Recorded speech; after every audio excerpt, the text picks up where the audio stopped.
got to stand up strong, face the truth about themselves, to understand what went wrong. I know we can find a way. I know we can find a way. I know we can find a way to stand up, stand up, stand up.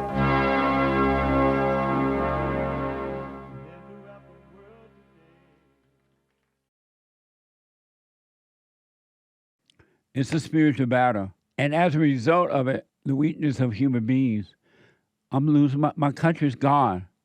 It is not coming back. It's so far down the road now. I think if we had a truckload of babies a day for the next 20 years, I don't know if we can turn it around. I just think it's so far gone. And I want to show you some examples of my country being gone. Remember when they would have games, football games, track meets, basketball games, whatever. And then whoever opened the game up, they opened it up with the national anthem, the American national anthem, the United States. That's gone now, for the most part. They had this football game yesterday, and it was a mess. There was nothing American about it. It was all third world entertainment and everything. It was just hard to believe that was happening. But it's the way it is. White people are afraid, and the people of color don't care. And not all, but most don't care. It's over for America. They have believed it to a lie that America is a bad country. You don't miss your water until the well runs dry. And in America today, the well is running dry. Where will you go once America is destroyed? Where will you go? It's just, I didn't know, I know now more than ever, but I didn't know that human beings can literally destroy a whole country, a nation that was built by white men in an amazing way with the help of God. And it's just been torn down. Every aspect, everything of it that symbolizes white or whiteness, whatever you want to say, is being taken away. And it's mind-blowing. So yesterday they had this football game, and Fox News is reporting.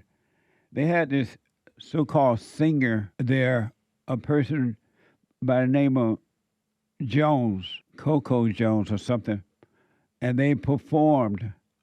And instead of singing the American anthem, national anthem at the game like they normally would do, they performed something called Lift Every Voice and Sing that had nothing to do with America at all, zero. And so I was wondering, why do so many people pay so much money to go to these games and tolerate and watch America being destroyed? But I realized after that, it's the thrill of it. They love these games because they're noisy, they're exciting, and for a moment, you forget about your misery. And so they'll rather forget about the misery and let America fall apart to get the thrill. There was this one guy said that he loved the yelling and the screaming and loud noise at the football games and others because for a moment he forget about how much he hated his wife. And then when the noise quiet down, he looks over and he remember how much he hated his wife. So it's for the thrill of it. And as a result, the thrill is what the people pay for. Even though they sit there and they're agitated and irritated about the changing of the performance, but they still would rather have the thrill. And that's why they still go. And this was at the Super Bowl thing they had there yesterday. Watch them singing the wrong song at the Super Bowl yesterday. Oh, this is just an image of it. This female was singing something called the Black Nat'l Anthem yesterday instead of the American. And so I'm wondering who picked these people, who decide to let these people perform there, and don't they let the Or do they let the committee know what they're going to do in advance? The hatred of America is mind-blowing to me. You would think that these people would leave and go to whatever country they like better than to stay here and destroy America. It's like being married. Rather than leaving your wife or the lady leaving her husband, they destroy each other. They destroy each other. So they never should have allowed this female Coco Jones perform there, knowing that if they knew, and let's say that they didn't know she was going to perform in that way, they should have immediately stopped her. Hey, stop it, and get her off the stage, and let somebody else go out there and sing the American national anthem. Fox News, Lift Every Voice is Seen has been a source of consternation for NFL fans since the league started to use the song during the 2020 season.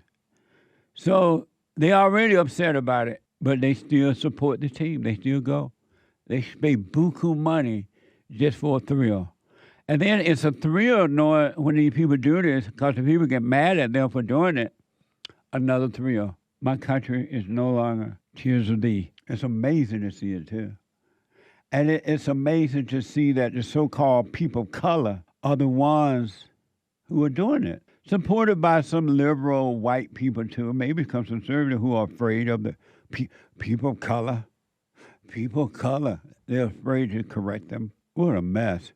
So we showed the image, we're not able to play the sound. Amazing, huh? It's kind of sad. It seems as though there's nothing that can be done about what's happening to America. The great white hope, Donald Trump. Some people call him amazing. What manner of man is this? The wind and the sea obeys him.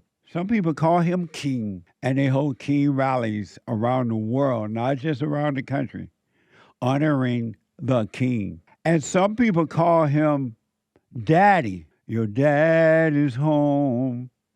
Your dad is home to stay. And I call him the great white hope. Well, he commented on the Super Bowl yesterday. This is from Fox, and here's what he had to say. This is from Fox. The Super Bowl LS halftime show featuring Latin trap artist. What does Latin mean? Latina? Hey. I think it means Spanish speaking.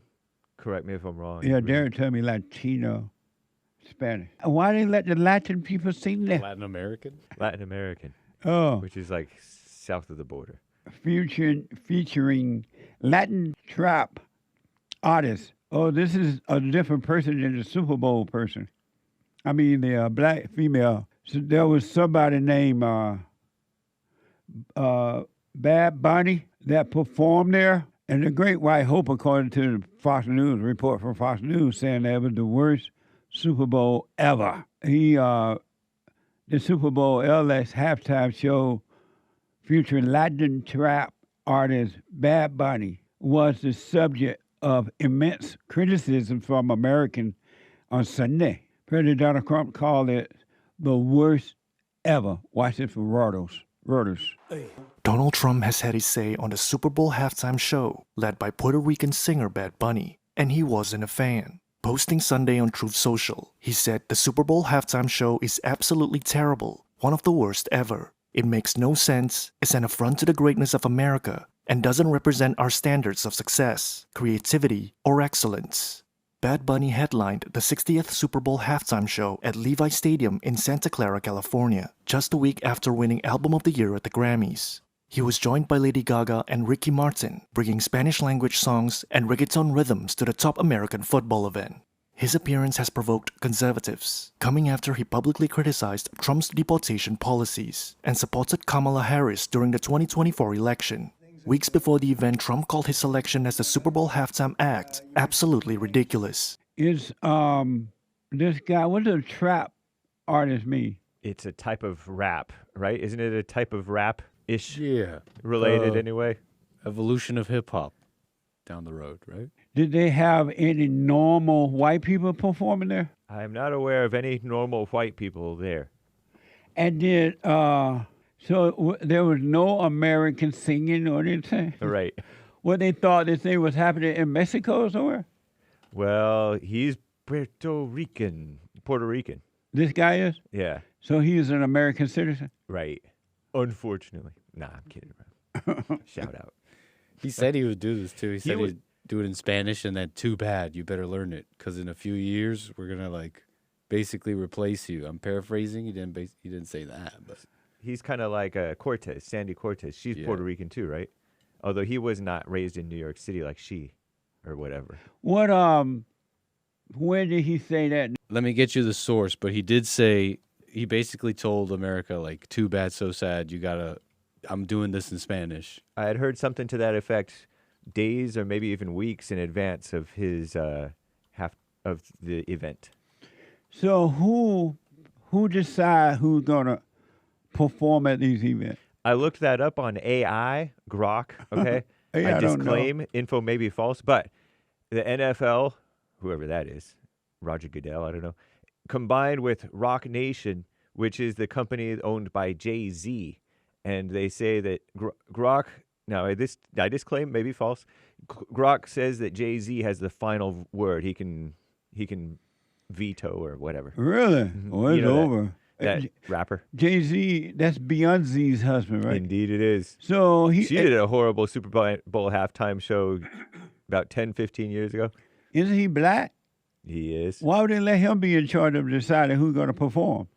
DEI. Well, he is a billionaire, but yeah, What a sad way to live. he's a music mogul. My country is gone. Yeah, Fox confirms this. Like, by the way, just to jump in, he basically told people you have 4 months to learn. He said he was like on an appearance somewhere, and he said something in Spanish, and then he said, if you don't understand what I just said, you have 4 months to learn Spanish. And then he apparently walked those comments back, according to Fox. Amazing. So that was 4 months before the Super Bowl that he said that. I have to assume. So we don't have a soundbite to what the president said. No, it was posted on his Truth Social thing. Oh, okay. He said, and I quote, per the, I took a screenshot, that thing, because they took a screenshot and shared it on that Right. news report. Uh-huh. The Super Bowl halftime show is absolutely terrible. Apparently he was watching it or something. One of the worst ever. It makes no sense. Is an affront to the greatness of America Yeah, it is. and doesn't represent our standards of success, creativity, or excellence. Nobody understands a word this guy is saying. The dancing is disgusting, especially for young children who are watching from throughout the USA and all over the world. This quote-unquote show is just a slap in the face, and he goes on and on and on. Wow. He's right about that. Yeah, that was the spirit of it, it seems like. A slap in the face. So I'm told that this guy performed in total Spanish. He didn't even do it in English. Is that right?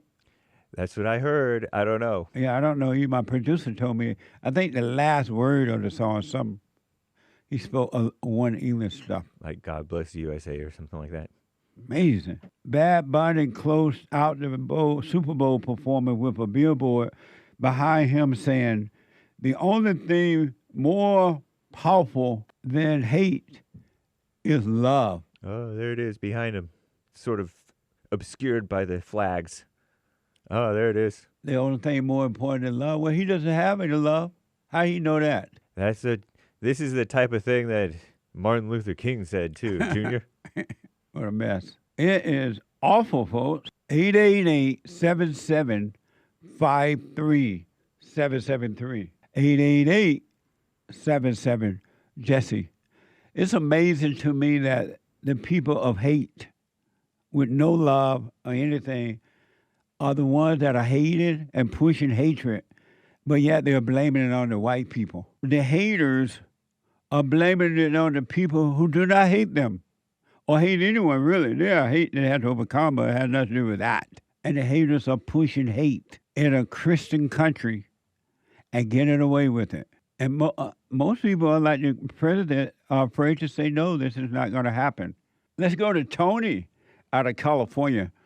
Tony, you are on the air. Good morning, Jesse. Hey, Tony, how you doing? Oh, man, it's a beautiful day on this beautiful Monday morning. I mean, the country is lit up because of Bad Bunny. Because of what now? Because of of Bad Bunny, that performance he did last night, the country and the world is much brighter. What do you mean by that? Okay, what I mean just is this. I'm glad you asked that, my friend. You think it was okay that this guy did his performance in Spanish? Yes. And yes. why is that Why not? okay in America when it's English in America? Why is that okay with you? Because America is a dumb, non-educated country. We only have one language here. And so if America's a dumb, you said dumb what now? Illiterate. It is a literate country. So what keep you here if you hate America? Why do you stay? Why do you stay in America if you see it that way? What keep you here? And for the record, you're black, right? Tony, for those who don't know, you're black, right? I can speak more than one language, my friend. Tony, for the record, you're black, right? It don't matter. I'm a human being, Jesse. Are you black human being? And the thing is, Jesse, are you a black human being? Diverse. Yes, Jesse. What's wrong with that? Yeah, that's a crime. That's a crime being black. Ain't you black? What keep you, Tony? What keeps you in America if you hate it? If you don't love the country, Tony, calm down. What keeps you in America if you don't love it? Jesse, I love this country. I love the people in it because I believe that it's better to have different types of individuals so we can learn each other's culture instead of just wannabe hatred about white people is in control, white people are better than you, white people. Jesse, aren't you tired of that? You grew up in that. Tony, why do we need to learn? Why you still want to keep? Why you can't change, Jesse? Tony, why do we need to learn other people's culture? For what purpose? Why?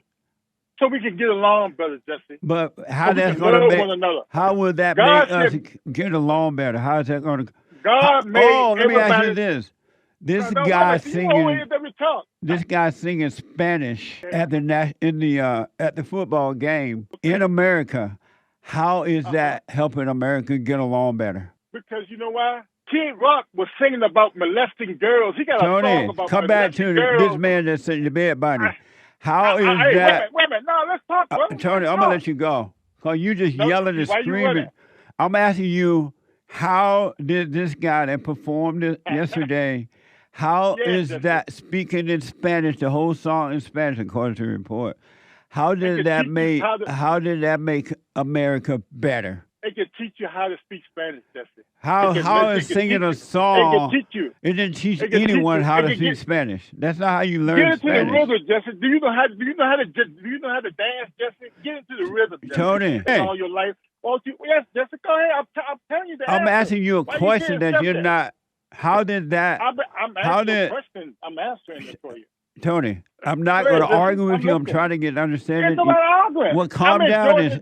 Slow down. How did this guy speaking? How did this guy singing in Spanish make America better? Okay, Jesse. Once again, I'm going to say it again. I'm going to say it slower this time so you can understand, maybe. It'll give you an opportunity and the interest of speaking, learning how to speak a different language. Why? Because it broadens your horizon. You'll be able to communicate with other individuals. But when people come here, it's English first. Come here. People are already here, Jesse. People was born here speaking Spanish, Jesse. Do you agree that it's in America, English first? Whatever you desire is first, Jesse. How about in America? That's what I'm saying, in America. Whatever you desire. America is not based on white people, man. Come on, grow up, Jesse. How about get out of the 1930s, Jesse? But is it true or not that white people built America? They founded and built the greatest country. That's a lie. This is not the greatest country either, Jesse. It's a lie too. And why do you say it's not the greatest country? Because you got white people singing about molesting children. That's why it's not Tony, great. Why do you think... Kid Rock was singing about... Bye, Tony. Raping children. Amazing. He getting off the subject. I want to understand how is singing in Spanish at an American event making the country better? And another example of genocide upon white people. And it's just openly happening. You can call them names. You can attack them. You can knock the whites out, you can rape them, you can rob them, you can do whatever you want and get away with it. But if one white person did that to a person of color, it's hell to pay. It is hell to pay in their own country. It's a battle between good and evil.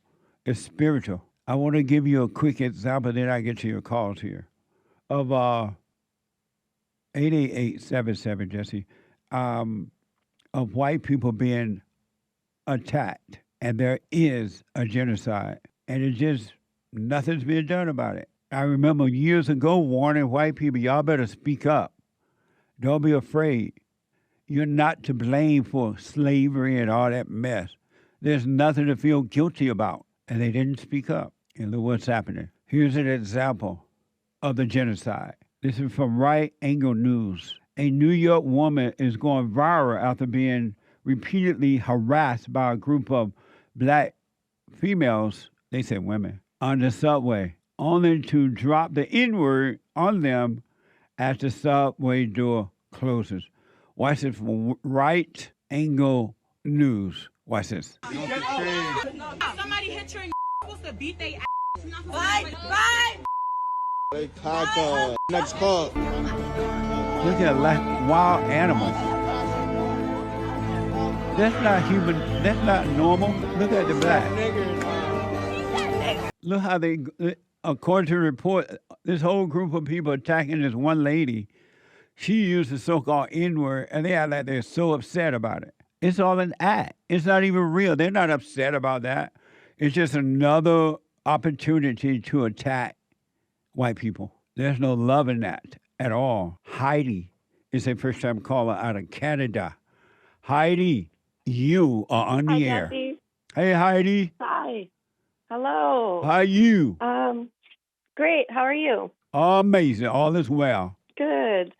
I'm calling because I'm a single mom of two boys, 9 and 16, and I am calling to ask how I can keep from affecting them with my anger. The only way you're going to keep from affecting them is to overcome anger, because anyone that has anger, anyone that has one little iota of anger has no love, so you can only pass on hate to them because you have no love. Okay. Why don't you drop your anger? I'm trying. How? Don't try, just do it. I know. I'm trying by doing the silent prayer. Yeah. Morning and night, and just trying to do silent prayer, talk less, feel God's presence, listen for inner guidance. Right on. Did you forgive your mother and father? My father I never met. My mother left him when she was pregnant with me. She talked badly about him. I've never seen a picture of him, met him. Wow. What an evil female. Yeah. And unfortunately, I feel I feel a lot like her. Unfortunately, I see a lot of the same characteristics. Yeah, you become like what you hate. And all boys and girls, men and women, hate their mothers and yearn for their father. So you become like what you hate. Right. Is it possible to raise alpha males as a single mom? As long as you don't have anger. Yeah. Have you forgiven your mother?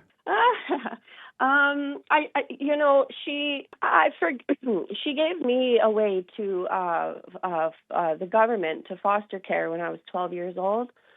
So I've and she's come back into my life recently. I've told her that I've forgiven her, because I was 12 years old. I'm 37 now. So I've told her to her face that I've forgiven her. She asked me for forgiveness, but she continues on with the same type of behavior, and I feel myself, like I haven't talked to her in a couple of months because of. And so, have you forgiven her? Yeah, I don't know. I still feel I've forgiven her to her face, but I. What did you say to her when you went and forgave her? What did you say to her? I said to her, "I forgive you." There's just simply that. Oh, okay. It's in the past, and but do you think that with forgiveness, is it just as simple as that, or do you then expect for them to act differently? Or No, you don't have any expectation from anyone, not even from your mother. And so when you forgive her for what she's done, you're admitting that, yes, I resent you for what you've done, but I realize now you couldn't help yourself. So I'm sorry for resenting you. And when you do that, you shall be forgiven by the Spirit of truth, by God. But you don't have any expectation from her at all. And then move on with your life. You don't have to hang around her. You don't have to even talk to her. Just don't resent her. Okay. That was going to be my next question is, does forgiving your mother mean you have to continue a relationship with her? Not at all. One thing about forgiving, truly admitting you're wrong for resenting or being angry, it frees you up to start living your own life. And it would be amazing. So if you don't want to be around her, and if you don't want to talk to her, you want nothing to do with her, you're freer now then to do it than any other time because you're no longer connected to her in any way. People who have anger, who are resentful, they're connected to the people or person that they resent, and they can't get away. Yeah. But you don't have to deal with her at all. Okay, all right. That was one of my main questions. Where are the boys' fathers? They have the same father, and he is in prison. He's in prison? Mm-hmm. Oh, okay. And do they have they ever seen him and talked to him? Because of the age difference, my first son, yes, he had his first 6 years of life with his father. Okay. The youngest one, no. Amazing. Well, here's what I recommend: that you for sure forgive your mother, and then when and you've heard me say that all thoughts are all lies all the time about anything, right? Right. So when the thoughts come to make you feel the spirit of anger, which is an evil spirit, just don't call it you, and be aware of the thoughts and pain, but don't call it you. Go on with your life. Don't take it out on your children or anyone, and I promise you, it will be taken away from you. Okay. Just don't Thank identify. Don't call it you, and practice staying present. Keep be aware of yourself breathing, or be aware of your body. Be aware of where you are and what you're doing at all time, and you shall be made free. Thank you. Makes sense to me. And again, when you correct them, don't yell at them. You can, correct them, but without the yelling and the screaming and carrying on. Well, and also like nagging. Yeah. Too, like I find myself, I don't yell or scream because my mother did that to me, and I just don't have that in me to get that angry at them. Right but on. I do tend to over explain, like, well, why would you do that? Because if you and just go on and on and on, and I get sick of hearing my own voice, so I can't imagine how they feel. Right. When that happens, just stop talking. Right. And then what you would do, you will shock the devil. You will shock evil. And just don't go with it. And then in shocking the devil, eventually he won't be in you at all. You will have a clear mind and a pure heart. Right. Yeah, I believe that because I did that last night. I caught myself. I stopped the nagging. It was just a simple, command, I guess, for lack of a better word, from me to my boys. And I just walked away, and, I came back, and what I asked was done, and it was beautiful. I felt great. Right on. They probably did too, right? Of course, absolutely. Yeah. Well, you keep doing that. If you find yourself over-talking, just stop. You don't have to go on. You don't have to continue it. And eventually you will have control of that as well. Right. What about I like to say the doormat effect? What about this when you're parenting? Does that apply? Yes. Let's say that because children are being raised with anger, so they're going to get it. They're going to give back what they've been given. And then, so what I recommend is that, let's say your boy angry at you and he yell or whatever, don't yell back at him. And don't say, oh, you can't talk to me that way. You correct him if you need to, but take the pain because it's just the ego pain. And they're going to feel like the devil going to tell you, oh, he's disrespecting you. You're the mother. Right. You're this and you're that. He's going to disrespect Those evil you. thoughts. Yeah. Yep. But don't fall for those thoughts and yell back at him or them, and you'll be fine. Take the pain, and you're going to see that. And I promise you this, too, if you do it, you're going to see that the pain is not you. You feel it in your body, but you're not your body. You're not the thoughts that brought on the pain, and you're not the pain, and it will disappear. Right. It's similar to church yesterday. Right. Right. Absolutely. Yep. All right. Thank you so much, Jesse. I really appreciate it. I'll probably call again. You stay with us, stay with us, stay with us. Let me know how you're doing. Okay. Will do. Thank you, Jesse. You're welcome. Oh, amazing. Oh, so you said your fiance is here with you, right? Yes. So when are you getting married? In May. Really? So. May 22nd? I don't know why. What's up with May 22nd? Is that a good date? That's my birthday. Oh, happy birthday. Maybe we will do it. Maybe I'll invite you to come down. You'll be the only black person at my wedding. That would be fun. Amazing. So are you going to obey him? I already do. Well, we kind of get it. Sometimes I'm like, take a right here. And he's like, what did I say, woman? Ultimately, you know, I'm still I'm still a product of the times, right? So there's no way that I'm going to be all like, whatever you say, sir. But at the end of the day, I even if I disagree with him, I kind of have to be like, all right, well, you know, I picked him. So you got to follow what he's saying, so or don't pick him. Why don't you just drop your anger so it'll be easy to obey? Why don't you drop your anger? You don't spend your whole life like, you know, having to forge for yourself and break free from a tribe to then just be like, yeah, I'm going to throw all that away. That doesn't happen. But why not? Why don't you just drop it? You can drop anger just like that and never get angry again. I promise you that if you want to do it. Let me tell you something, JLP. What's that? You cannot never get angry again as long as you have Twitter. Okay? You get on Twitter and you see these Minnesota riots and you see these Somali scams and you see the scams in California with these home care centers that are fake, and you see 1 million Mexicans coming in waving the Mexican flag telling you how terrible your country is. Right. Yeah, you're going to get angry, and I think that's the right emotion to feel. I promise you, word of honor, you can drop your anger and whatever is happening outside of you will not affect you personally at all. You will see it happening, but you will realize it's not happening to you, it's happening to them. They are doing it, but you are not affected by it. And wait. What do you mean I'm not affected by it? Have you ever tried to drive in L.A. during rush hour?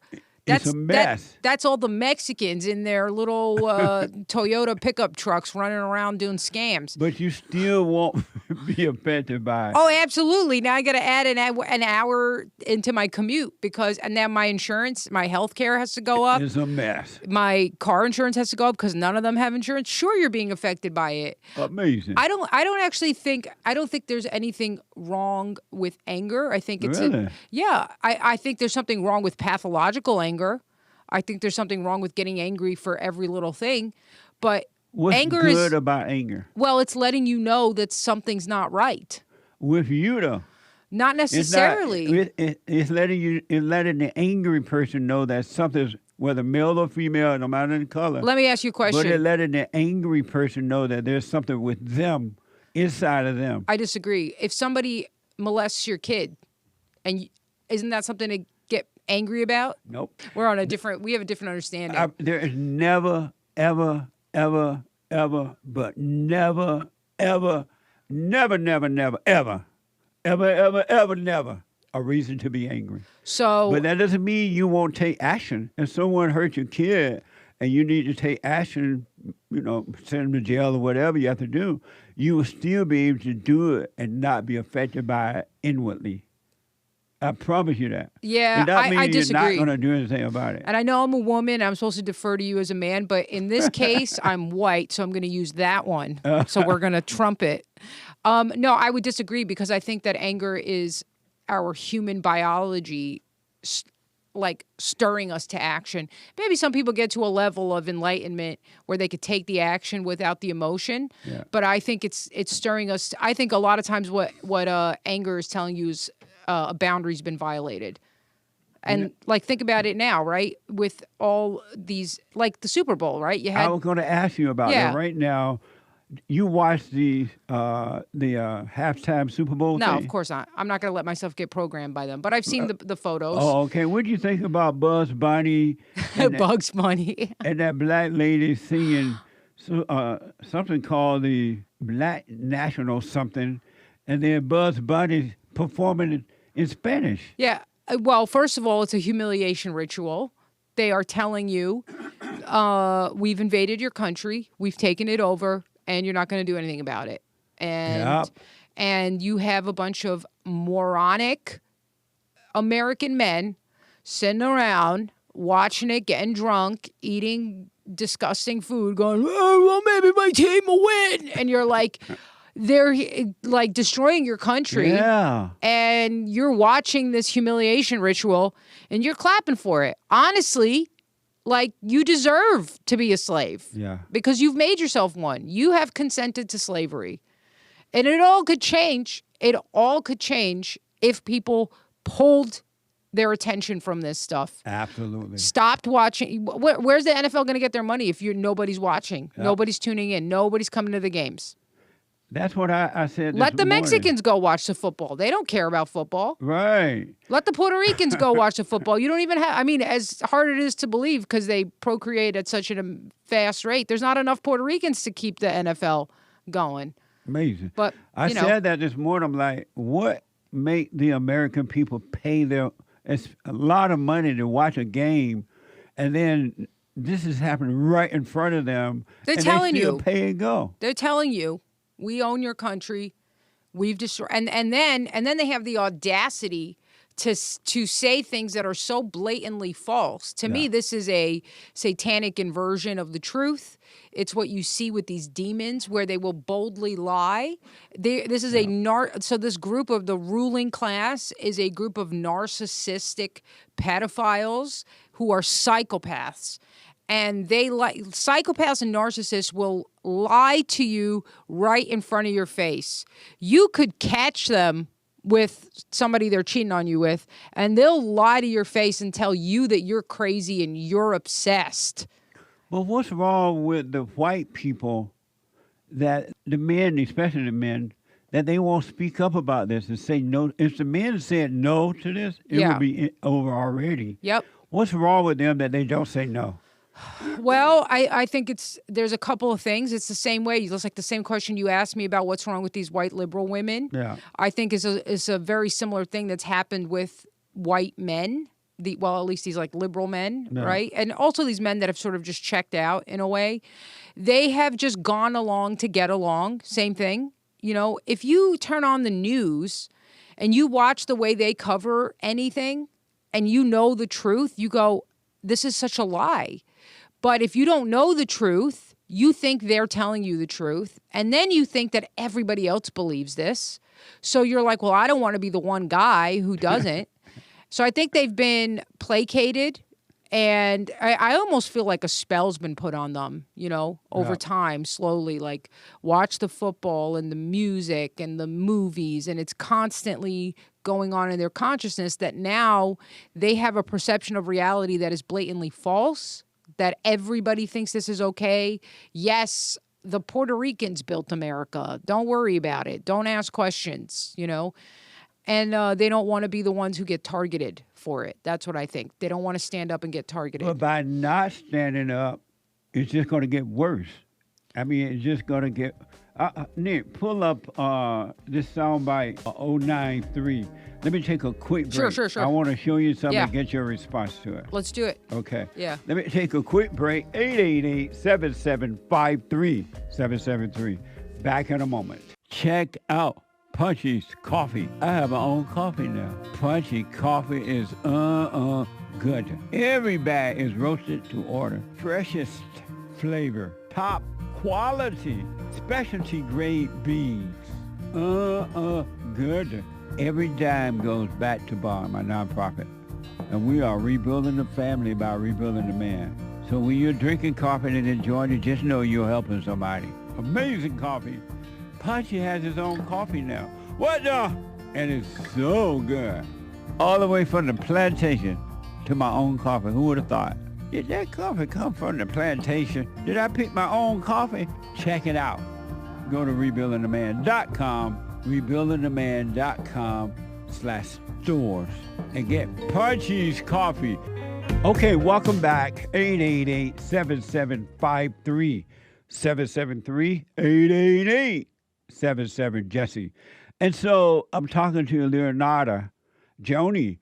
So you're on a tour right now, and how can people hear you? Sure. They could just go to my website, leonardaisfunny.com.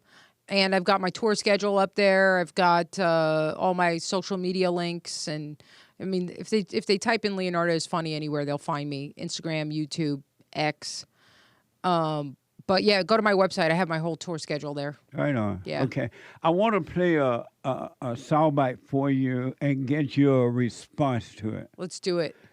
This is from Right Angle News. A New York woman is going viral after being repeatedly harassed by a group of black women on a subway. Oh, I know what you're talking about. And then when she was getting off, according to the report, she dropped the N-word after she was getting off during the subway. Watch this from Right Angle News. Somebody hit you and supposed to beat they ass. Fight! Next call. That was pretty risky of her. Everyone's got fatigue. Have you noticed? Yeah. If the average white woman in New York is dropping N-bombs, that means the fatigue has hit peak levels. Yes. Yeah, I think we're all learning that all of this crap that they've been shoving down our throats for the last 70 years about equality and racial equality and all this stuff was nothing but a genocide plan. Absolutely. And it was a way to disarm white people from protecting themselves and fighting back by making them feel guilty for things they didn't even actually do. And it really what the whole plan was, these people want to kill you. They hate you, actually. And they're projecting their own racial hatred of you and accusing you of it, which is what, by the way, psychopaths and narcissistic personality disorders do. Amazing. It's happening all the time now. Yeah. Where white people are being attacked like that. Yep. And it's always about a mob of people who act like wild animals. Yep. And I've been saying now for a long time that it's a genocide happening on white people in America right now. I think it's happening across the world. Well, definitely, I know it is, especially in white countries. Yep. And I've seen it happen in South Africa. Yep. Where the white people gave up the cities. It happened in Rhodesia before that. Nobody supported them. But what's really weird, two things. It's weird to see black people act this way. When I was growing up on a plantation in Alabama, under the Jim Crow law, America was amazing. And whites and blacks treated each other the way they would like to be treated. And they didn't have leaders. They didn't have some dumb Martin Luther King Jr. and others telling them how to vote and giving over their lives to the Democratic Party. They were individuals. They owned land. They thought for themselves. I never thought that one day I would see black. That's the way black people used to look and act. Like, you know how many white people would kiss the ground if black people started acting like that again? They would be so grateful. Yeah. It's insane. That's why racism, like, to me, because I used to be a liberal, and I believed all the crap. I believed the crap about white guilt and, those racists. I didn't even know any Southerners, but I just knew they were racist. They're racist, And, since waking up and everything, I realized white people are the least racist group on earth. That's why you can do this with them. Yeah. You can't go to China and tell them that they're racist. And watch how fast you get thrown into jail. Yeah. Absolutely. That's how because there's a system of Chinese supremacy there, as there should be. It's China. Yeah. If you lived under a system of white supremacy, you guys wouldn't be able to talk like this and act like this. That's right. So the proof is in the pudding.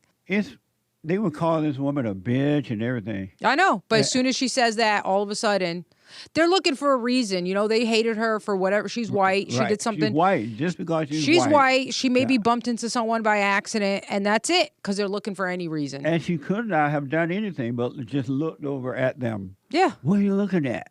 Why are you looking at me, white lady? I mean, I don't know what's going to happen, though.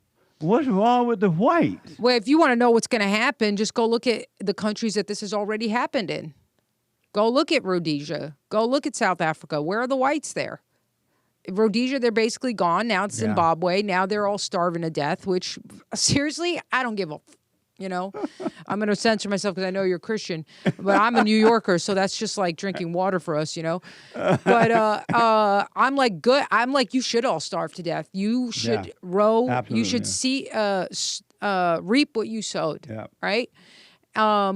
So, and then they're begging the white farmers to come back in Zimbabwe, and they're going back. Why are you going back? White people crazy. Why are you going back? Right back into hell. No, let them starve to death. Let them kill each other. And when they do, when they go back to killing each other and ruining everything that you built, and there's like 5 of them left, you can go back, take the country back, and then you know, institute the actual laws of like separation, because you clearly saw it doesn't work. Equality doesn't work because they don't actually want equality. They want to rule over you. Yeah. I said that too. It's a big mistake to force integration on the people. It has never worked, and it will not work. You can't make somebody love you. You gotta. Do you know who did it? Who? Are you aware who forced the integration? Martin Luther King, the so-called civil rights people. Right. Well, where did that come from? I don't know. What do you mean? Oh. Socialism? Yeah. Where did that all come from, though? I don't know. It's all communism. It is communism. That's No, for sure. it's not. It's not even like a metaphor. Actually, Martin Luther King Jr. was a communist. Yeah. The support for the overthrow of apartheid was a communist manufactured revolution. The color revolution that happened in Russia was the same thing. People don't study history. When the Bolsheviks took over, who were not ethnically Russian, when they took over and they overthrew the Tsar and they killed him. By the way, they killed the Tsar and his family in a basement in a satanic ritual. This has already been proven. They did a dark satanic ritual to kill the king of Russia and his family with his children. Amazing. So these people were demons, so they overthrew it. When they did that, even when they did the color revolution in Russia, they did the same thing. They said, oh, these minority Muslim populations, and they're being oppressed by the white Christian population. It's the same playbook over and over again. Well, I didn't know that. That's interesting. I wasn't aware of that. A lot of people aren't, because you don't learn about it. Yeah. You don't learn about it. You know, when we went to high school, this has come out. You know, we have our little textbooks that we learned history from. Right. We learned all about World War II and Germany and all that. They spent a lot of time telling us about that.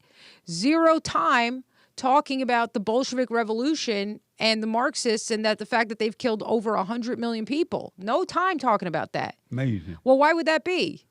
Oh, that's because they were in charge of our education system. Because after Stalin turned on them, because every communist ends up turning on itself and eating itself, they fled here. That's when McCarthy had the Red Scare. Remember, they tried to make it seem like he was crazy. He was sniffing out communists in Hollywood. That was all real. Oh, yeah. I kind of remember. I wasn't into politics, but I do remember hearing about that kind of stuff. Yeah, well, they teach us all about that from the perspective of this one crazy guy, and they don't tell you that actually they were taking over our movies, they were taking over our education system. They were the ones who were pushing this Marxist ideology of equality and the evilness of the white man, of American white man. And this is a nice little thing that a lot of people don't know. A lot of those textbooks that we study history from, they are published by a company called McGraw-Hill, which was bought by Ghislaine Maxwell's father, Robert Maxwell, who scammed his whole entire pensioners fund right before he died. There was about, I think it was like 2 million or something of all his employees that ran his newspaper. He stole their funds, and then he was mysteriously suicided off his yacht after that. So how can people find this kind of information? Where should they look Well, for you're it? certainly not going to get it by watching Rachel Maddow. I'll tell you that. And you're also not going to get it by watching Fox News. You know, Right. Fox News may be a little bit better than the left, but it's still people propagandizing to you. Yeah. So, unfortunately, Americans, you're going to have to pick up a book and read. And you're not going to get it at Barnes & Noble. Go into Barnes & Noble, and it's all just a bunch of book by lesbian feminists telling you how evil men are, you know? But if you go look at some old history books, you can go on. Also, there's a couple of websites like Odyssey and BitChute. These are like YouTubes, but like uncensored YouTubes. Yeah. You can find videos about this. I would read Alexander Solzhenitsyn's other book where he talks about the Russian Revolution, and there's a lot of this stuff. You can go. There's a lot of Substacks on this. There's a really good Substack called Zoomer Historian. And he did a whole recent series about Rhodesia turning into Zimbabwe. Oh, okay. And it was phenomenal. I think you would actually enjoy it. Okay. Because he talks about how when the whites came, they found like warring tribes of Africans. Actually, what they found was one tribe of Africans was persecuting and slaughtering these other Africans. Yeah. So I know they were doing it in South Africa too.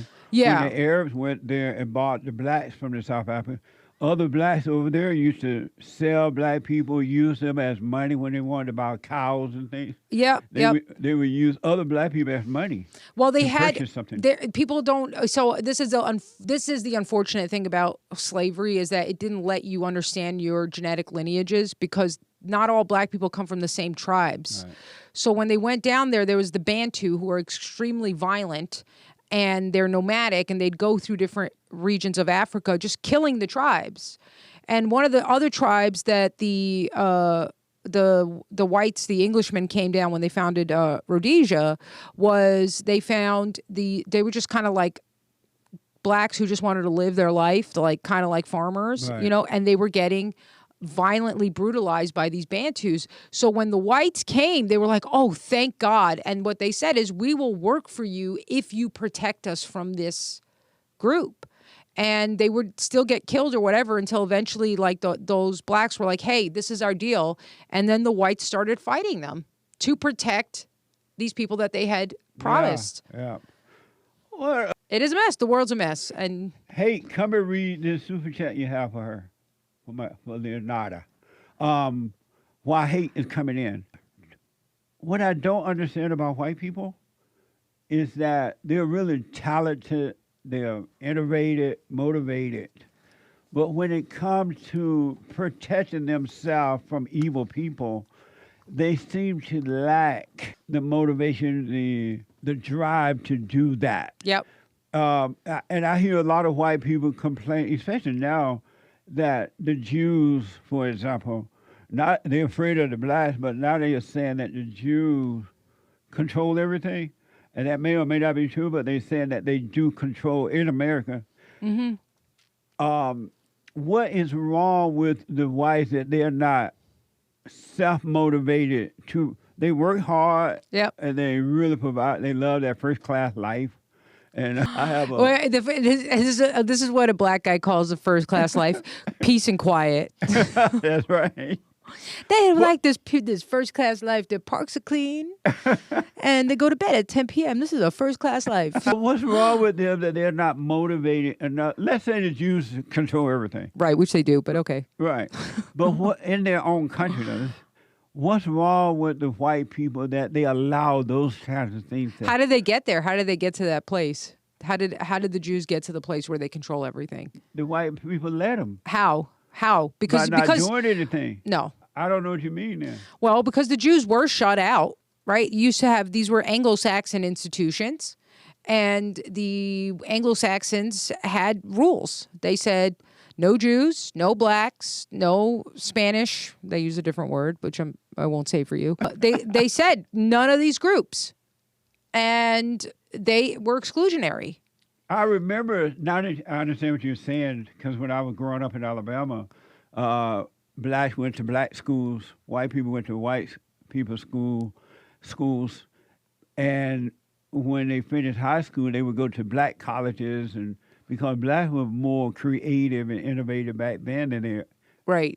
are today at all. Well, yeah, because now they just spend all their time being victims and blaming someone else. And like I said, if you don't take responsibility for your life, then you can't change it. Right. 100%. So even at the point that you want to say, even and so the institutions have been captured.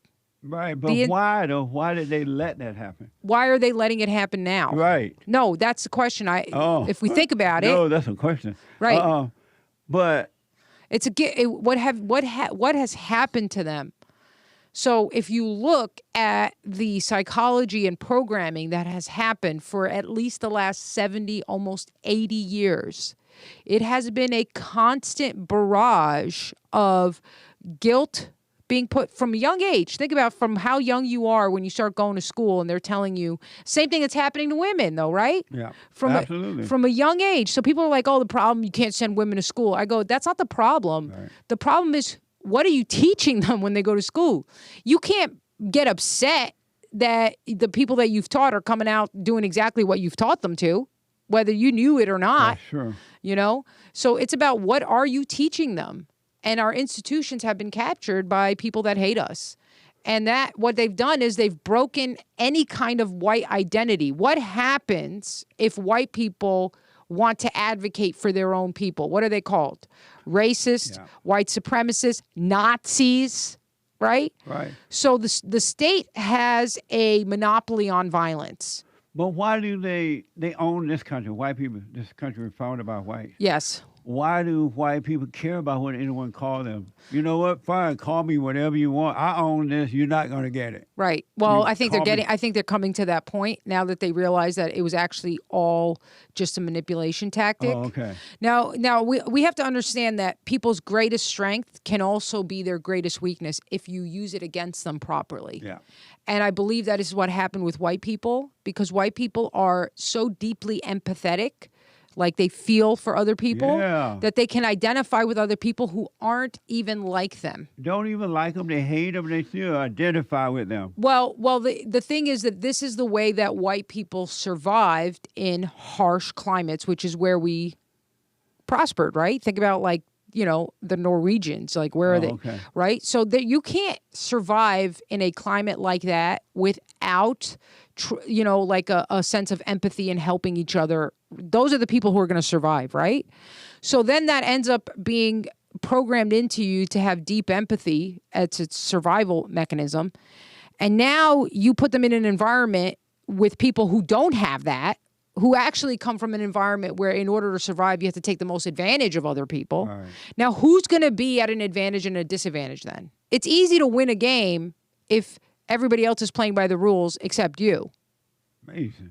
So it's never going to change then? I don't know, to tell you the truth. I'm not going to, I never lose. There's no point in becoming hopeless because then the enemy wins anyway. You just handed their victory to them in an easier manner. But they'll win it anyway, even with hope. Who has hope? These people. No, they don't. They've kind of given up, Apparently, the great white hope, Donald Trump, either put out a video or something on True Social. And it sounded like at the end of the video, it had an image of Barack Obama and Michelle Obama. And then I haven't seen it yet, but according to Google AI on Thursday night, February 5th, 2026, the president tweeted out this video on True Social. And somebody attached it to it or something. I don't know what happened. But it made them look like apes or something. I have to see it. And you know what? The dumb people are mad about it. And they're reacting because the spirit of evil is telling them to react. And they get the thrill of overreacting to a picture. And they think that that's love. They think they love Obama and Michelle. They think that they are good people because they're overreacting. They're mad, not knowing they're being deceived by the spirit of evil. Watch this from the Washington Examiner.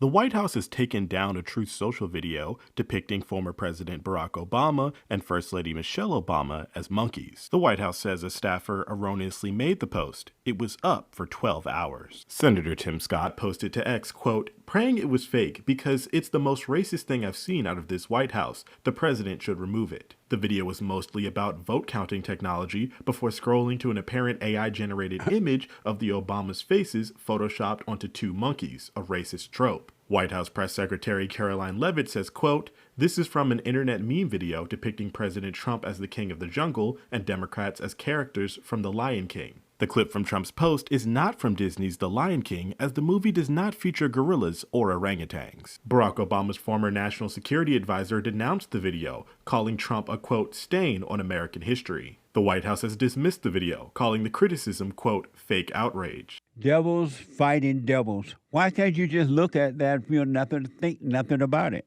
Why can't you do that? And then now you can reaction, and that's what the politicians and the liberal media want you to do so you can vote for them. That's all it is. And can you feel this love tonight? It's where we are. It's just a picture. It's not you. Even if it were you, wouldn't even matter. It's just a picture. And you're overreacting. And that's what the spirit of evil want you to do. And the spirit of evil inside of others are encouraging you to do it so they can control you. Even the weak Tim Scott, I didn't even know he's still around. Oh, you got to take that down. That's racist. Well, bam. And they're just words. And you believe the words. You believe all words except the word of truth. You don't believe that. The truth says there's nothing to be mad about. Anger is not of God, not of truth. Anger is evil. Anyone that has anger is evil, and do not trust them. The great white hope commented, Donald Trump commented on the post aboard Air Force One, refusing to apologize. Watch this from KWTS. Media post that you took down earlier today, the White House says that a staffer sent it. Who sent it, and are you going to fire them? No, I looked at it, I saw it, and I just looked at the first part. It was about voter fraud in someplace, Georgia. There was a lot of voter fraud, 2020 voter fraud, and I didn't see the whole thing. I guess during the end of it, there was some kind of a that people don't like. I wouldn't like it either, but I didn't see it. I looked at the first part, and it was really about voter fraud and the machines, how crooked it is, how disgusting it is. And then I gave it to the people. Generally, they look at the whole thing, but I guess somebody didn't, and they posted, and we took it down, and we did it. You know, but that was a voter fraud. Mr. President, a number of Republicans are calling on you to apologize for that post. Is that something you're going to do? No, I didn't make a mistake. I mean, I look at a lot of thousands of things, and I looked at the beginning of it. It was fine. Amazing. See there? Emotional people are easily controlled. Whether you are angry emotional, sad emotional, love emotions, feel good emotion, nice emotion, you are being controlled and don't even know it because you think it's you. And you think what you're thinking is right. If you stop thinking, I promise you this, not because I can make it happen, it'll happen naturally. You will stop explaining anything to the world. You owe the world no explanation about anything. Zero. You are explaining things to evil. The same evil that's in you, your mind and emotions, it's the same evil that's in them. So you're explaining things to the devil like the devil's going to say, okay, I'll go away now. Even when people apologize, they don't mean it. They're just buying time to get back into your life and destroy you. How many times have people apologized to you and did the same thing over and over again once you let them back in? An apology is not real. It's just a buying of time. And you can prove me wrong. Think about how many times you have apologized and did the same thing over, or someone has apologized to you. Oh, I don't want to leave. I love you. I want to stay. I'm going to do right. And you let them back in, and they get worse because they're just buying time. They are evil. And all these words about racism and all the crap are just words. They are not true. It's the same way when the religion uses words like, you can find Christ in a book. You can find Christ over there and over here. Look yonder. When the Spirit of Truth tells you, look within. Don't look outside at all. Live from within. Everything is already in you, dummies. Well, not dummies. Crazies. And you cry. And you try to prove something to someone. It's just devils trying to prove devils are right. And devils can never be right.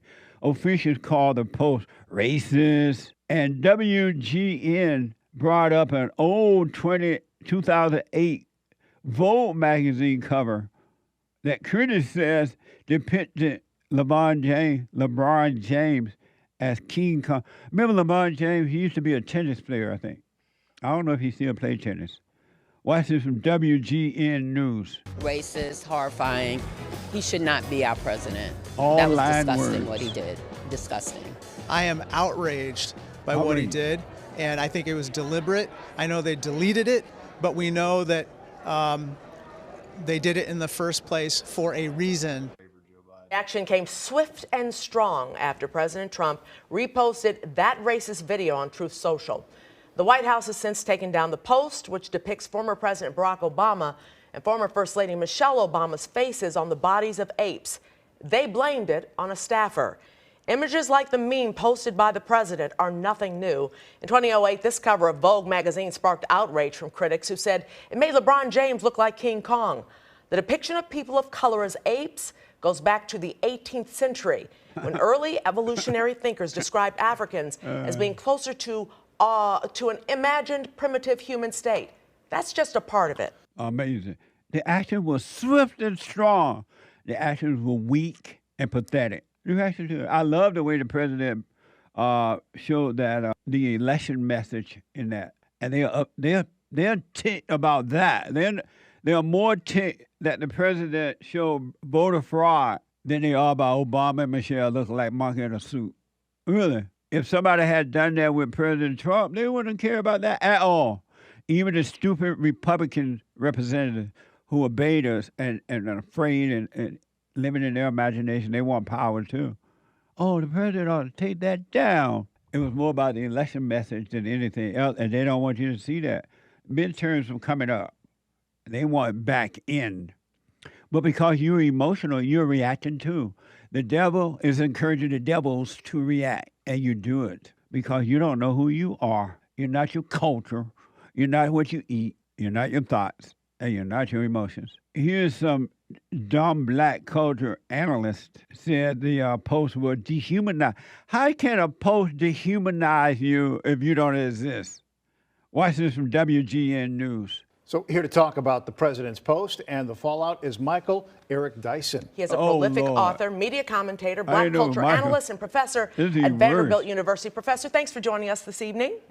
Thanks for having me. First of all, what was your reaction when you saw this on this 6th day of Black History Month?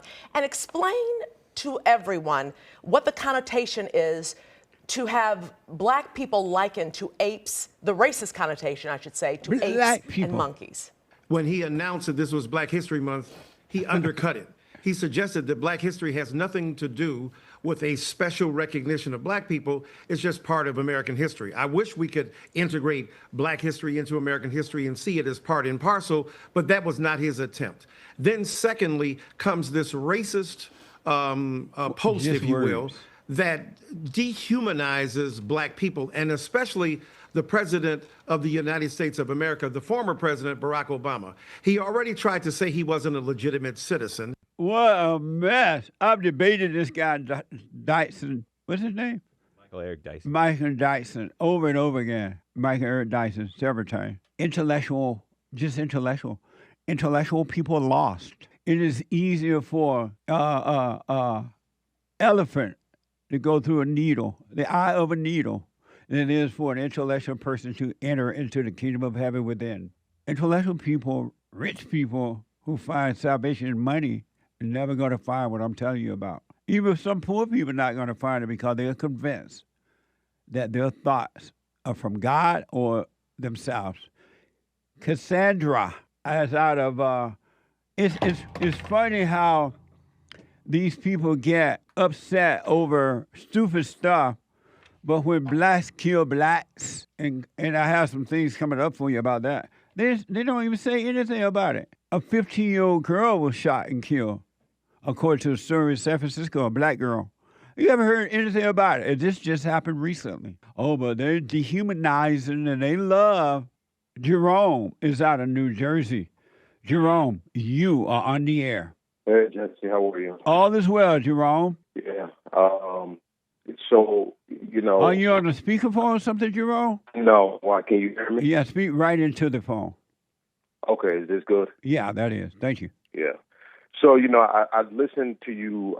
I've been listening to you for years and almost every day. And, you know, sometimes I call in and usually me and you, I agree with certain things that you say. Right. I disagree with certain things that you say. Yeah. And usually the things that I disagree with, you know, sometimes I call in, talk about it, I move forward from it, and that's just it.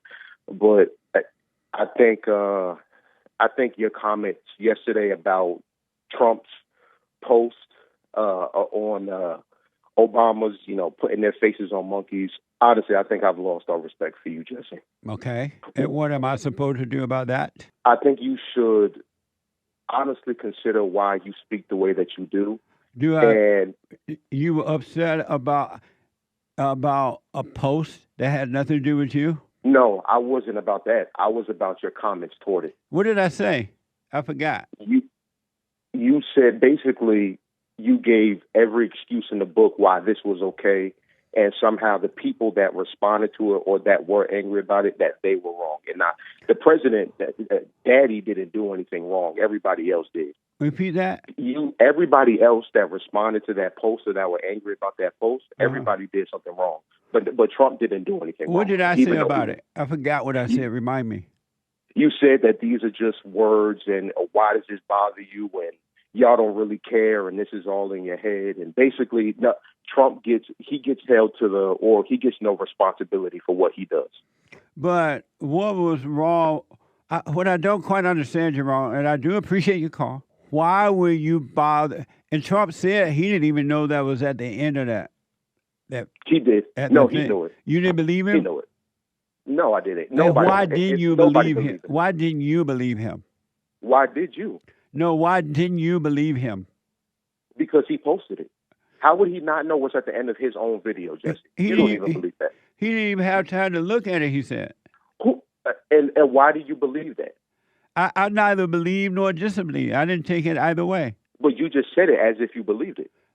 I just told you I neither believed it or disbelieved it. Okay, so let me tell you then. That's not the truth. How do you know? He posted it on his Truth Social, Twitter, whatever. He posted it. He said that he watched the first part of it, right? It was a minute-long clip. What does he mean first part? It's not a movie. Because it was about voter integrity. That's why he didn't watch the whole thing, according to him. Yeah, that's a lie. And but how do you know, though? How do you know he was lying? Jesse, I don't even want to talk about him lying. And I want to talk about the larger point. No, Jerome, calm down. We'll get to that. I already answered the Jerome, hold on. Why do you disbelieve him about that? I just told you, Jesse, you don't like my answer. You don't want to accept it. Why do you believe it? I just told because he posted the clip, Jesse. He's saying I didn't see the second part of it. It was a minute-long clip. It wasn't 2 hours. Oh, because he just needed to give it the green light. He didn't need to watch the whole thing. His workers was working for him. So how does he give it that if he doesn't watch it then? I mean, you ain't got time. You have workers. You don't have time to look at the whole thing, man.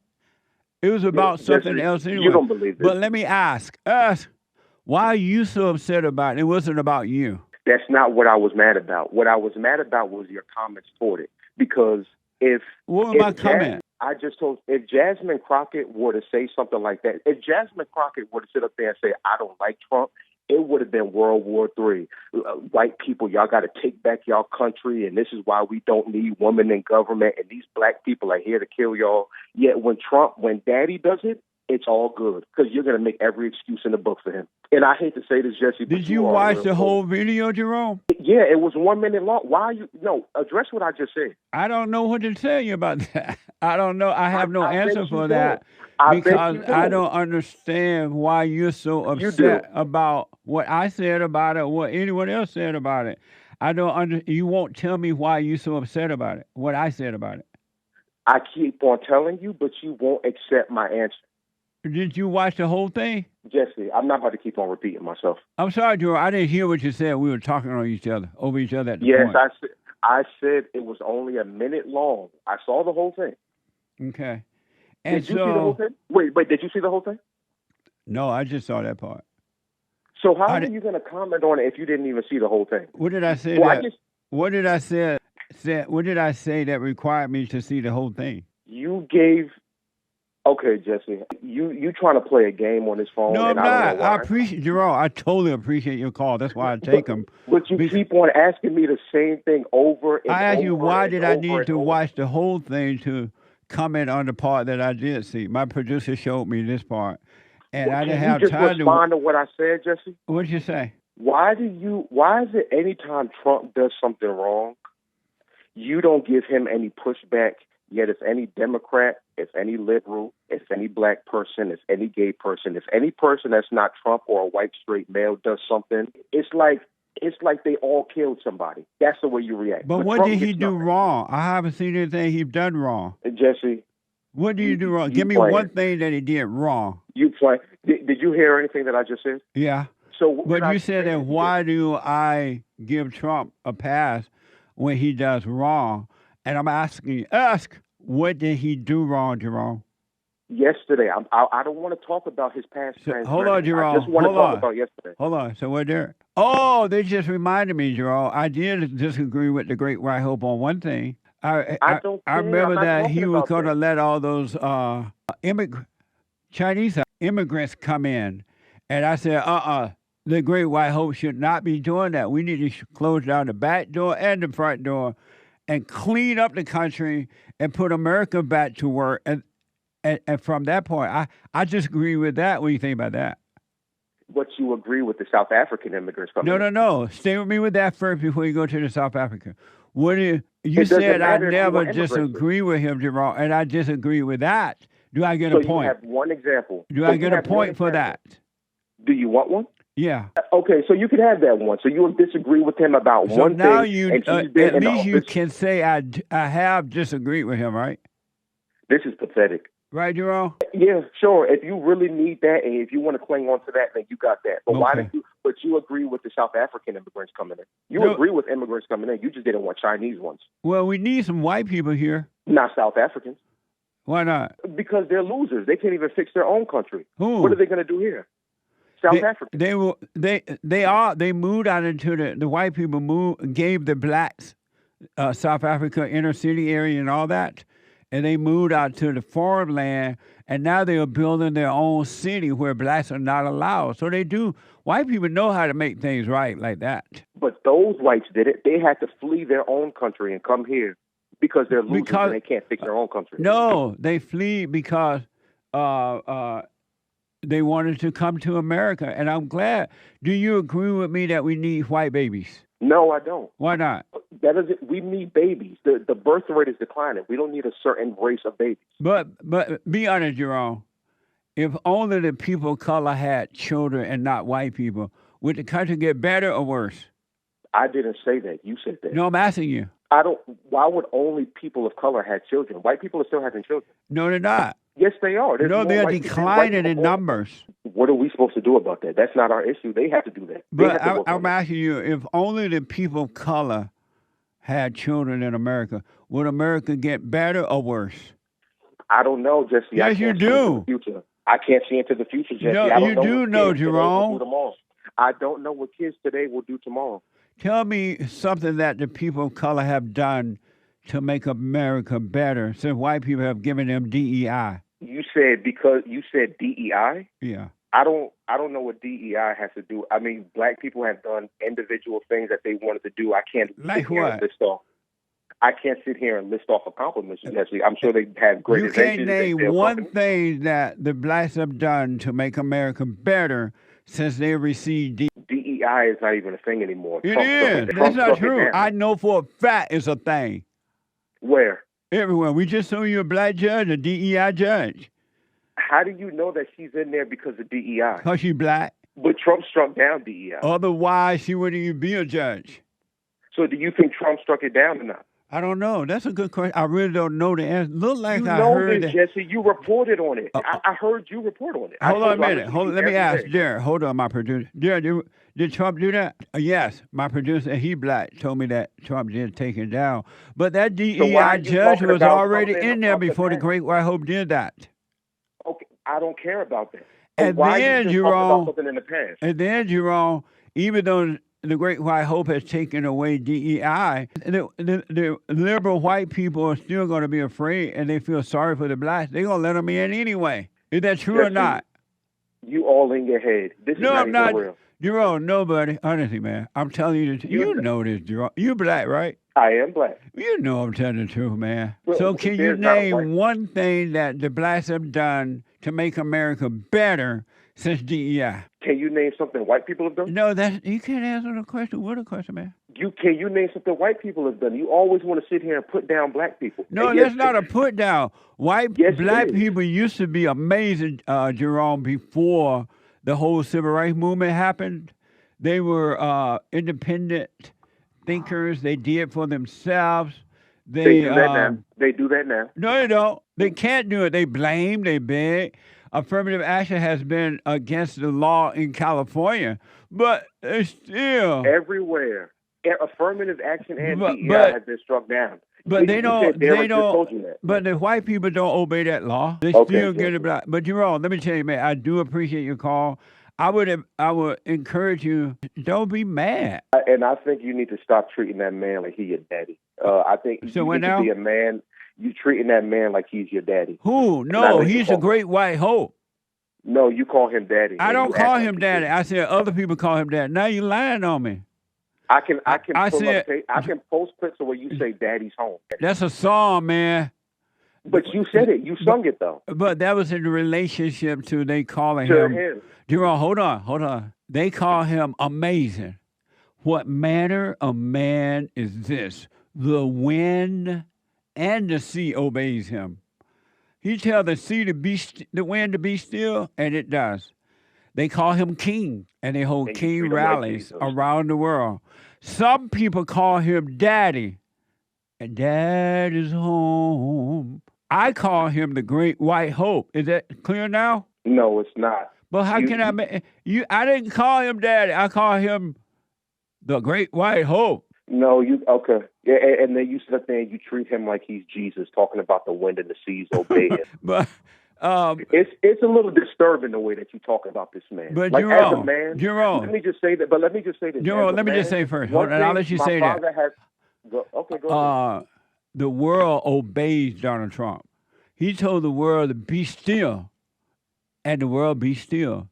And now they are working with him instead of against America. He told wars to cease, and the wars ceased. He told the Alawaba people in Israel to bring the prisoners home back to Israel, and they delivered the prison. You just saying a bunch of stuff that's not true. War's still going on. Where? In the Middle East. Where? Israel, your favorite country, Israel, or what's the other one, Palestine? There's still war going on. How you know that? All right, Jesse, I think I have nothing else for you. All right, thank you, Jerome. I appreciate you, man. I really do appreciate you. Thank you. It's getting worse. Human beings are gone crazy. I know they said, Grandpa tell me about the good old days, the world gone crazy, but the human beings are the world, and they're gone crazy. Really, they're just gone absolutely crazy. You so crazy. You so crazy. Get out of here. This is from Wave. What value, if this is true about this judge, what value is she getting from this? Her sick values, if it's true. Wave 3 is reported. A judge imposed a 30-year sentence, cutting the jury's recommendation sentence by half for a 24-year-old defendant convicted in December of robbery, kidnapping, and sexual abuse for the 2023 attack on a female he did not know. Watch this from Wave 3. Before we even get appearances, Mr. Thompson, I'm gonna need you to be respectful. I ain't doing nothing. Well, it's fine. Okay? What? That's fine. This is how the final sentencing for Christopher Earl Thompson began. Thompson convicted in December of robbery, kidnapping, sodomy, and sexual abuse for the 2023 attack on a woman he did not know. Thompson, in a ski mask, abducted her in her own car, drove her to a school parking lot, and forced her to perform horrific sexual acts on him at gunpoint. He then drove to an ATM, robbed her, and drove back to the school to sexually assault her again. This was, like I said during the trial, every woman's worst nightmare. That's the prosecutor asking the judge to uphold the jury's recommendation that Thompson serve 65 years for those crimes. She asked the judge to also consider his conduct, which is in the record as vile expletive-filled outburst in court we cannot air on TV. Boy, like, I ain't doing nothing. And she black and he's black. I ain't doing nothing what you tell me. What the? He even told the judge to eat his private part. The black boy told the judge that. And you still want mama on court as a judge. Now you see why females should not be in leadership role? 24-year-old male, 24. You're like, I don't care what you say, Judge. Shut that up. And here, according to the report, the judge felt, watch this, the judge felt the 24-year-old defendant had matured mentally and never had a real chance to get help. Watch this. But Judge Davis thought the jury's recommendation was too long. She feels he hasn't mentally matured yet and never had a real shot at getting any help early in life. But if you were to come in here and instead of being hurt and angry, which is what this court hears, right, as a 20-year-old African-American male that has been, experienced this society, etc., and you would show that, yes, okay, this is the situation. This is who I am. I don't want to be this person anymore. I don't want to be ever. You're like, I don't care. Shut up. This is society you can make it in.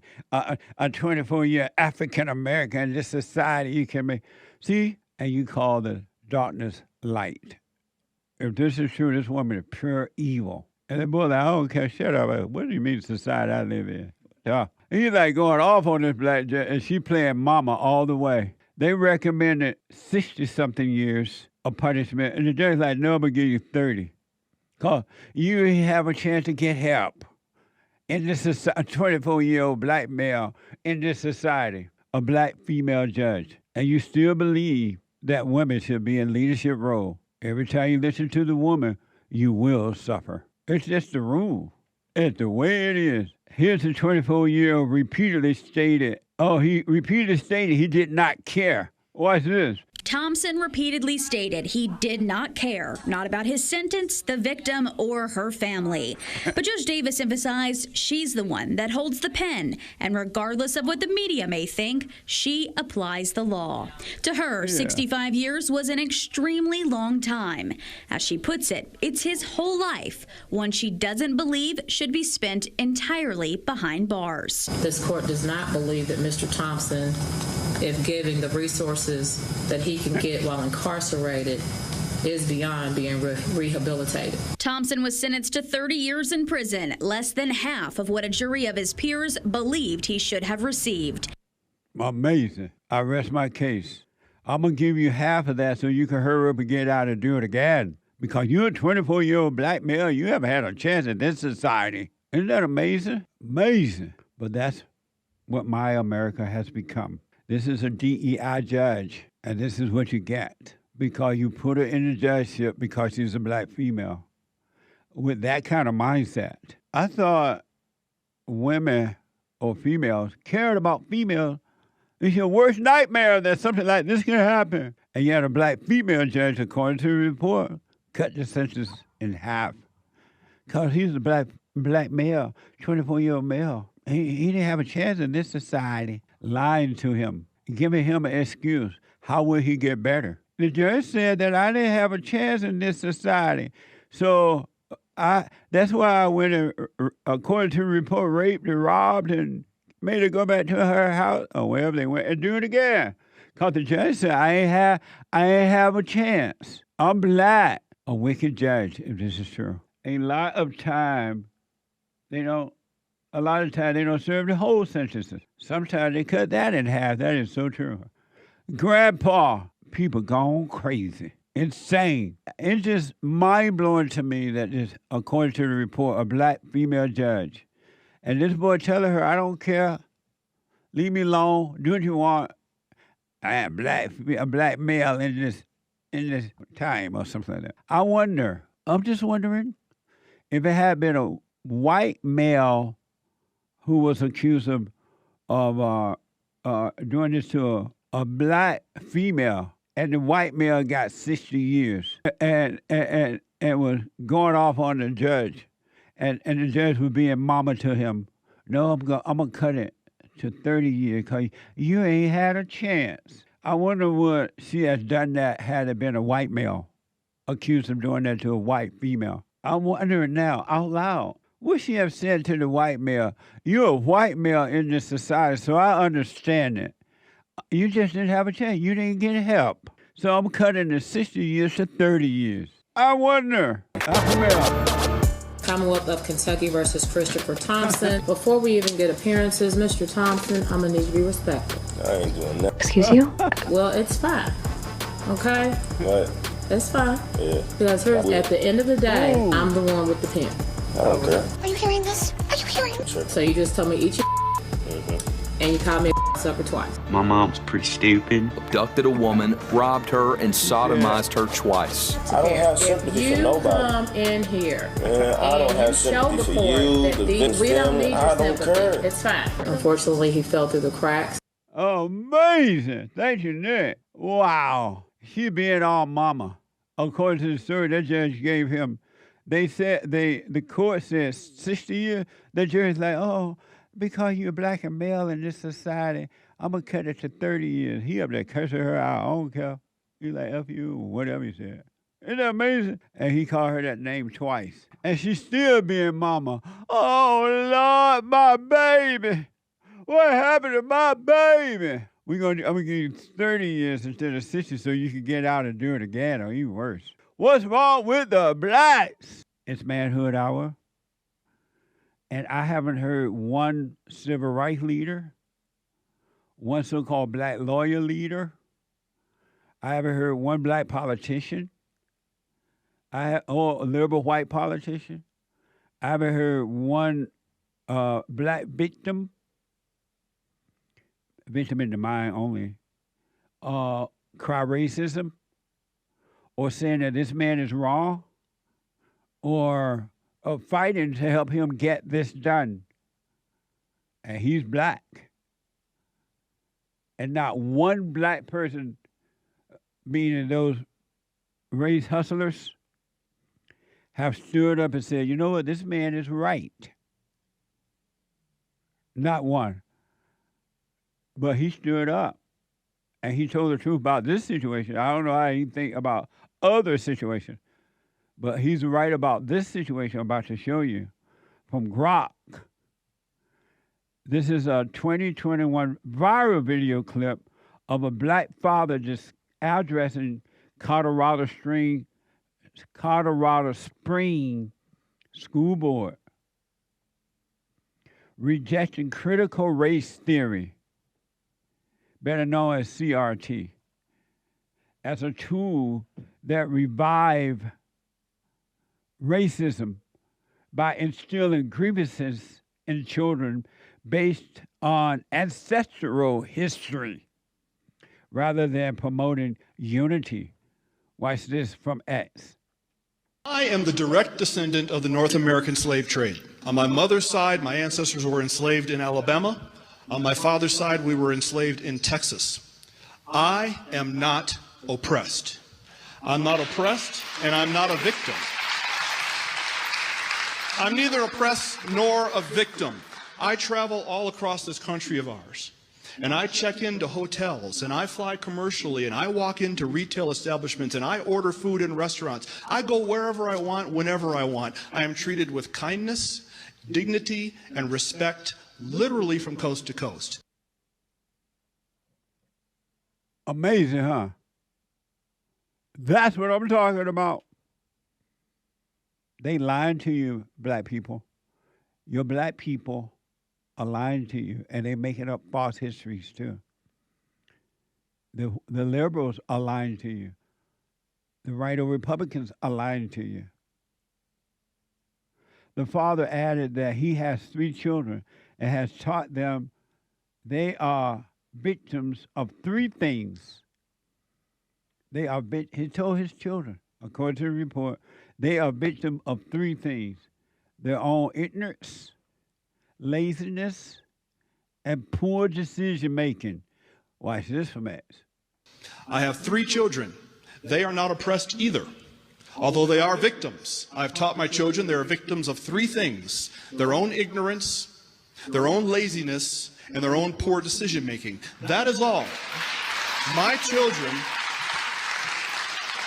we are not victims. Racism in America would by and large be dead today if it were not for certain people and institutions keeping it on life support. I rest my case. Need I say more? Need I say more? I rest my case.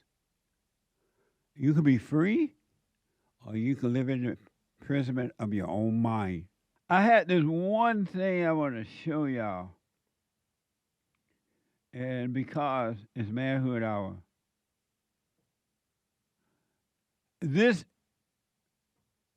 is not necessary. Not necessary. And if it's true, and because he did this, if it's true, I don't know, I'm just reporting, sir, he's going to have hell to pay in life. He will regret this. You can bank on it. You can even put your crypto on it.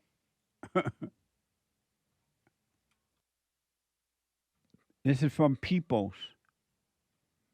A 28-year-old Norwegian biathlete won the bronze medal, which is 3rd place, at the 2026 Winter Olympics, but tearfully admitted to cheating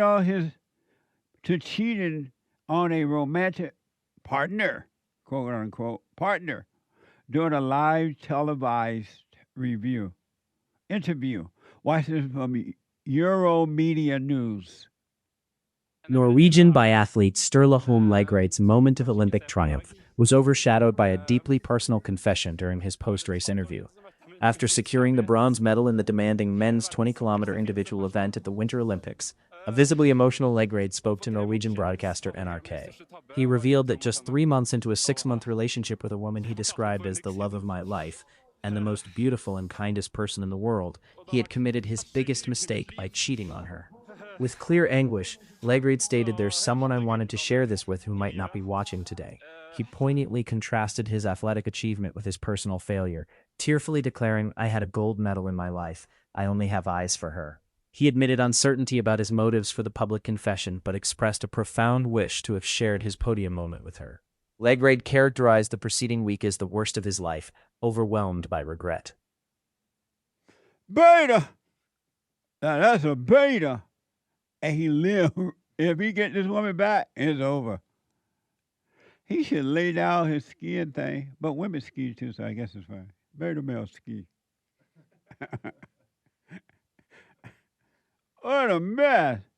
He ended by telling a reporter he'll do anything to get her back. That is truly his God, if this is true. Watch this. After regaining his composure, the athlete reflected further on the loss, telling interviewers, "You never know how many chances you get, and I don't think I'll get another chance at true love as I had with her, but I'm willing to do anything." Repeat that, I was speaking over it. After regaining his composure, the athlete reflected further on the loss, telling interviewers, "You never know how many chances you get, and I don't think I'll get another chance at true love as I had with her, but I'm willing to do anything." They love, man. That's your God.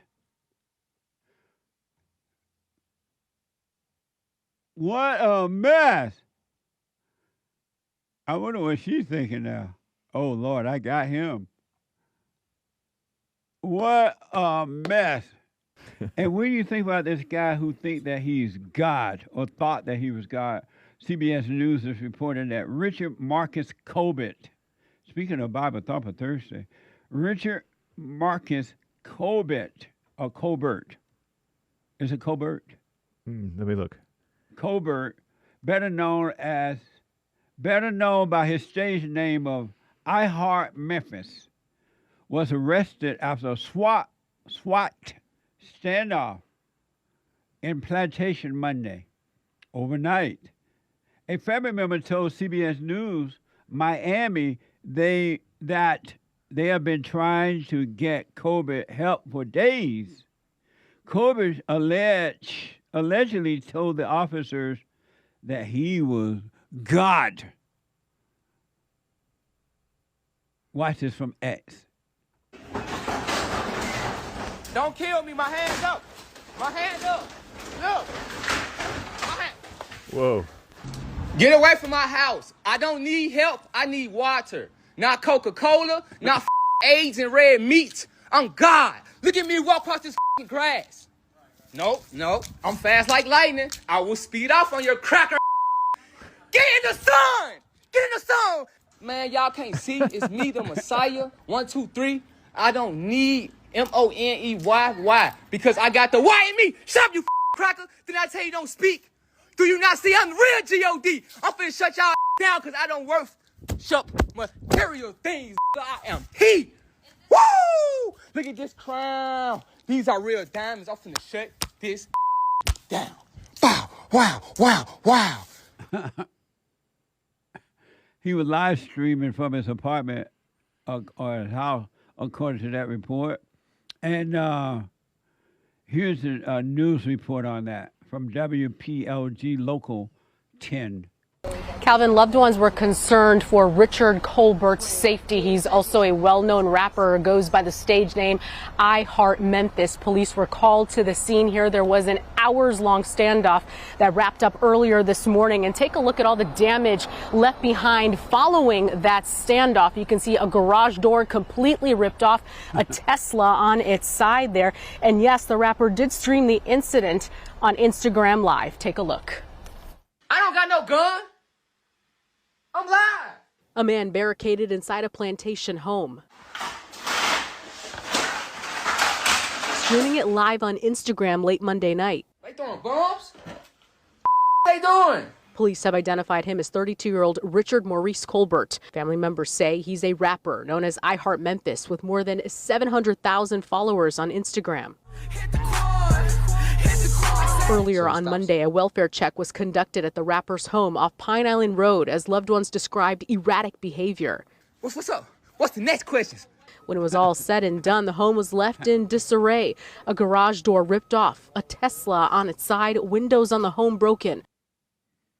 Amazing. He's God, he says, according to the report. Amazing. I wonder if the flat earthers believe that man is God. I'm just wondering out loud. I'm sure they don't, but I'm just wondering. You have no idea what to do about what? I would have no idea what to do in that situation if I'm a white cop and he's yelling at me to get in the sun, cracker, and cussing and being crazy. I would be like, what the? Because you're not supposed to use lethal force and just a crazy person having a mental episode. But I don't want to get close to him. So it's crazy. But you got to, that person belongs in a padded room for Real those fast. moments. Yeah. Evil is real. Earth is not heaven.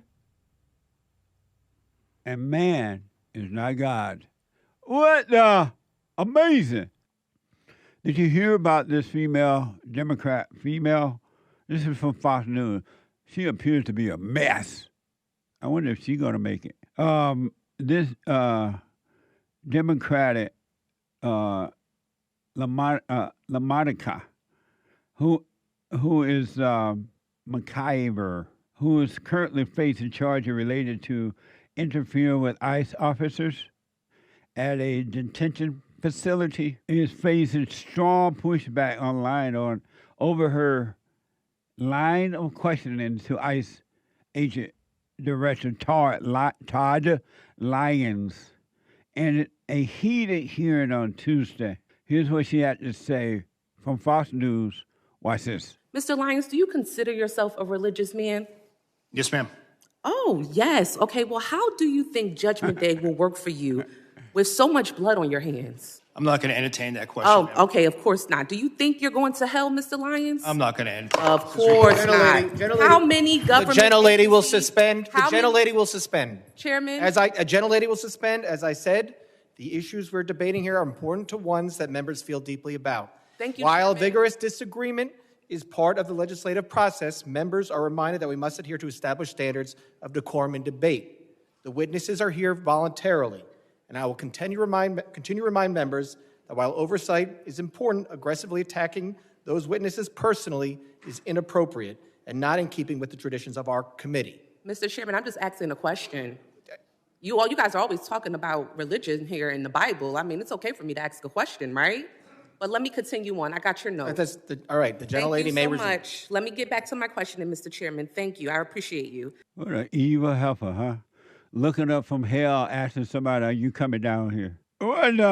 What a mess.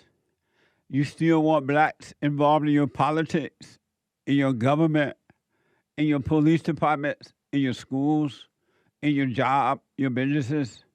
This is what you get. These people cannot run anything. I've been trying to tell you, look at their hoods. And black females got it bad. What an evil heifer. What an evil heifer. What an evil heifer. Should not be in American politics. Maybe she can go back to Africa and participate in African politics. But that doesn't work here, lady, female. What a mess. My country is gone completely. It is now a socialist society, communist society. And apparently there's no turning around from communist socialist. Is there any country, Hate, that I'm not aware of who was a communist society, socialist society? And ain't nothing gentle about that lady. I don't know why they call her a gentle lady. She's a hell of a lady. But is anywhere in history where there was a society that was capitalism and it went socialism, communism, and then it was able to overcome and become capitalism again? Has that ever happened in history? I don't know, maybe. I feel like some of those Eastern European countries and stuff like that, the former communist countries, they're doing okay now, I think. Although I don't know if that's the case, actually. Because they're sort of anesthetized, I'd heard. I don't know which countries they are. So I could name some countries that seem like they're doing okay. There are countries that seem like they're doing okay. Poland, Hungary. But I don't know actually how okay they're doing. And I don't know if those were communist countries. But there's a lot of former Soviet countries that were communist and other countries that were communist but not necessarily Soviet that don't seem to be fallen necessarily for the mess, the woman mess that the so-called Western normal white nations are falling for. Derek said Russia was able to overcome socialism. I don't communism. know. I don't know. Oh, okay. I thought of Russia too, but I don't know if Russia's actually doing okay. Why not? I just don't know. I've heard both sides. Isn't Putin a part of the dream team? He is. Well, then Russia doing fine. Right, but that doesn't mean that they're really out of the woods, because they're falling into the young people. You know how the young people are dumb? Right. Well, that's affecting Russia too. Oh, yeah? It's affecting Japan. You know how people say, oh, Japan is not so diverse. Well, it's getting hurt by all this diversity and woman stuff too. Amazing. Yeah. Oh, man. What's going on, Mr. Jesse Lee Peterson? All is well. Are you on a speaker, Ryan? No, it's just that I'm at work and there's a little echo going on. Oh, okay. Go ahead. No. How you been, sir? It's been about, what, 2-3 years since I talked to you. All is well, Ryan. All is well. How about you? I've been doing all right. I can't complain. You know, every day we wake up above ground is a blessing, right? Amazing. Hey, happy Black History Month, sir. Thank you. Amazing. Can I ask you one question? Who's your favorite Black American? This guy, Jesse Peterson. You funny. He cool. He a little bit different. You know what I mean? But I get amazing. And then another one I respect is Booker T. Washington, the founder of Tuskegee Institute. No, he was definitely a good man as well. Yeah. All right, now, I'm gonna bring you back to my days. Oh. Do you know who Tupac Shakur is? No. You don't know who Tupac is? The famous rapper that died in 1996? Oh. Got gunned down and murdered? Oh, yeah, the rapper Las guy. Vegas Boulevard? Yeah. Oh, yeah, I wrote about him. No, you know, he was a great black man as well. Young, died very young for his age. Early, you know, they say the good die young, right? And what was great about him? What was great about him was his outlook on life. I believe that he came from the struggle, and he was trying to make sure that a lot of black people didn't have to go through the same struggle by talking about the struggles that we went through in our environment. What struggle? About how the struggle of black people living in an environment where we're being taken advantage of. What struggle is that? Yeah, I know you gonna say that. What struggle? Oh, you mean that he overcame his mother? No, we all overcome our mothers at some point. Are you saying Tupac struggled and he overcame his mother? I think it's more than just overcoming his mother. I think he What was the struggle he overcame? Because of time here, what was the struggle he overcame? Adversity, violence, being a black man in a world that didn't want to give you opportunities. He lived in the hood? I didn't say he lived in the hood. We all lived in the hood at one point of our life. But when he became...